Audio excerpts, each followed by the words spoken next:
সৰুৰে পৰা যেতিয়াই মই নিজৰ পথৰ পৰা বিচলিত হৈছোঁ, দেউতাই সদায় মোক পথ দেখুৱায়। মোক খং কৰে, গালি দিয়ে, কিন্তু কেতিয়াও মৰম কম হ'ব নিদিয়ে। মোৰ আজিও মনত পৰে সেই সময়বোৰ যেতিয়া দেউতাই মোক প্ৰথম চাইকেল চলাব শিকাইছিলে।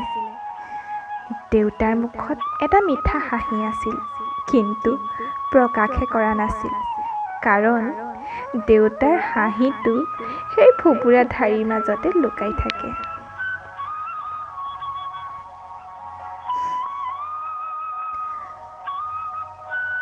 বৰকৈ মনত পৰে অ' দেউতা, তই যে মোক সৰুতে চাইকেলৰ আগত বহুৱাই স্কুলৰ পৰা অনা নিয়া কৰিছিলি। তোৰ গাত ৰ'দ পৰিলেও মোক সদায় ছাতিৰ আঁৰত ৰাখিছিলি। ধন্যবাদ দেউতা, মোক ইমান সুন্দৰ এটা জীৱন দিয়াৰ বাবে। কেতিয়াবা খং কৰি দিওঁ, কিন্তু মই জানো তই মোক কেতিয়াও বেয়া নাপাৱ ন দেউতা। জীৱনত ইমান সক্ষম হ'ব খোজোঁ যে দেউতা আৰু মায়ে মোক দিয়া সকলো মৰম সুখৰ এচিকুট হ'লেও দিব পাৰোঁ।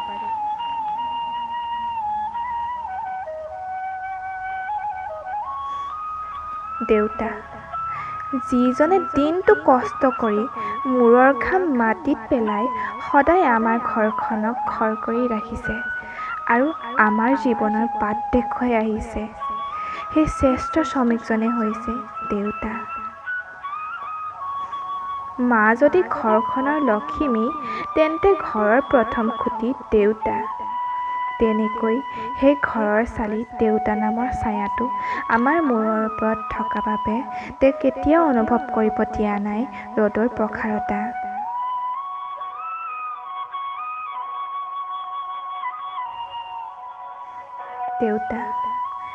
দেউতাক হয়তো আমি সূৰ্যৰ লগত তুলনা কৰিলে ভুল নহ'ব। যেনেকৈ প্ৰতিদিনে সূৰ্যৰ এটা জ্বলিত ভুমুকি নিশ্চয় হয়, কিন্তু সূৰ্য নাথাকিলে সকলো দিশে অমানিশা নামি আহে।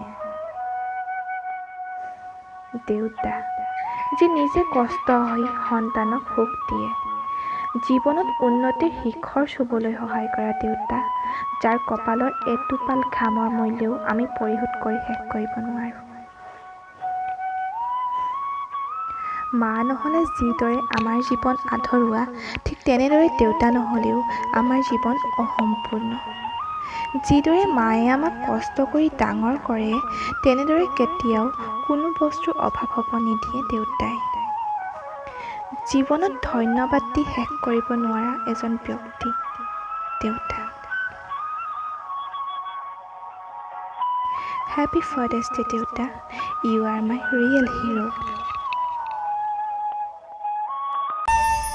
মনে যদি তোকে চকুলো নিচুকাই দিবানে ও দেউতা, সপোনে যদি হেৰাই ঠিকনা